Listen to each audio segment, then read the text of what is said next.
चौथे वर्ष के बाद एक नया रास्ता खुलता था और आप अपना माध्यम बदल सकते थे।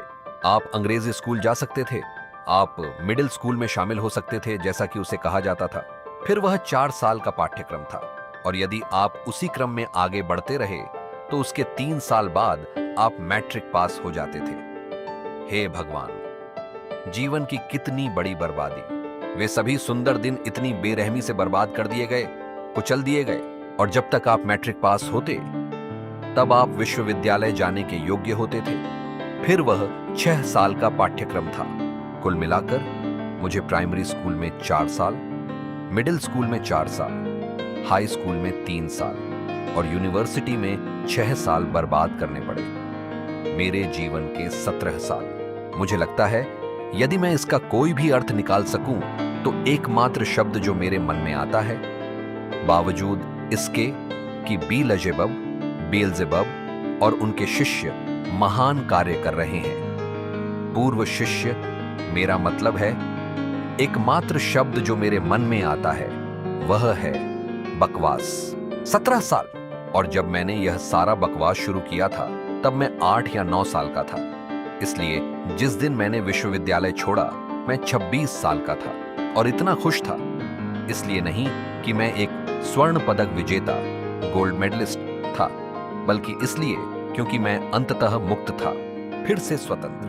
मैं 11 वर्षों तक अपने पिता के गांव में रहा और मुझे स्कूल जाने के लिए लगभग हिंसक रूप से मजबूर किया जाता था। और यह कोई एक दिन की बात नहीं थी, यह रोजाना की दिनचर्या थी। हर सुबह मुझे स्कूल जाने के लिए विवश किया जाता था।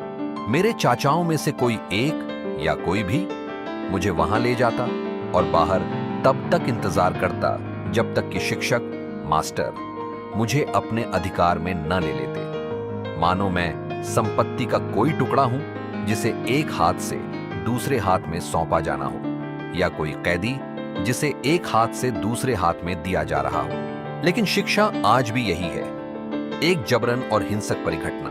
प्रत्येक पीढ़ी नई पीढ़ी को भ्रष्ट करने का प्रयास करती है। यह निश्चित रूप से एक प्रकार का बलात्कार है, एक आध्यात्मिक बलात्कार, और स्वाभाविक रूप से अधिक शक्तिशाली, अधिक बलवान और बड़े माता पिता छोटे बच्चे को मजबूर कर सकते हैं। जिस पहले दिन मुझे स्कूल ले जाया गया था मैं उसी दिन से विद्रोही था। जिस क्षण मैंने फाटकों को देखा मैंने अपने पिता से पूछा, यह जेल है या स्कूल? मेरे पिता ने कहा, कैसा सवाल है, यह स्कूल है, डरो मत। मैंने कहा, मैं डर नहीं रहा हूं, मैं तो बस यह पूछ रहा हूं कि मुझे क्या दृष्टिकोण अपनाना चाहिए। इस बड़े फाटक की क्या जरूरत है? जब सभी बच्चे यानी कैदी अंदर हो जाते तो फाटक बंद कर दिया जाता था। यह केवल शाम को फिर से खोला जाता था जब बच्चों को रात के लिए छोड़ा जाता था। मैं आज भी उस फाटक को देख सकता हूं। मैं आज भी उस बदसूरत स्कूल में दाखिला लेने के लिए तैयार अपने पिता के साथ खुद को खड़ा देख सकता हूं। स्कूल बदसूरत था लेकिन फाटक तो और भी बदसूरत था। वह बहुत बड़ा था और उसे हाथी द्वार कहा जाता था।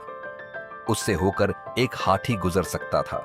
वह इतना बड़ा था, शायद वह किसी सर्कस के हाथियों के लिए अच्छा रहा होता, और वह एक सर्कस ही था, लेकिन छोटे बच्चों के लिए वह बहुत बड़ा था। मुझे आपको इन 9 वर्षों के बारे में बहुत सी बातें बतानी होंगी। मैं अपने प्राइमरी स्कूल के हाथी द्वार के सामने खड़ा हूं और उस फाटक ने मेरे जीवन में कई चीजों की शुरुआत की। निश्चित रूप से मैं अकेला नहीं खड़ा था। मेरे पिता मेरे साथ खड़े थे। वे स्कूल में मेरा दाखिला कराने आए थे। मैंने ऊंचे फाटकों की ओर देखा और उनसे कहा, नहीं, मैं आज भी उस शब्द को सुन सकता हूं। एक छोटा बच्चा जिसने सब कुछ खो दिया है। मैं उस बच्चे के चेहरे पर एक प्रश्न चिन्ह देख सकता हूं, क्योंकि वह सोच रहा है कि क्या होने वाला है। मैं फाटकों की ओर देखते हुए खड़ा रहा और मेरे पिता ने मुझसे बस इतना पूछा, क्या तुम इस बड़े फाटक से प्रभावित हो? अब मैं कहानी की बागडोर अपने हाथों में लेता हूं। मैंने अपने पिता से कहा, नहीं। प्राइमरी स्कूल में प्रवेश करने से पहले यह मेरा पहला शब्द था, और आपको आश्चर्य होगा, विश्वविद्यालय छोड़ते समय भी यह मेरा आखिरी शब्द था। पहले मामले में मेरे अपने पिता मेरे साथ खड़े थे। वे बहुत बूढ़े नहीं थे, लेकिन मुझ छोटे बच्चे के लिए वे वृद्ध थे। दूसरे मामले में एक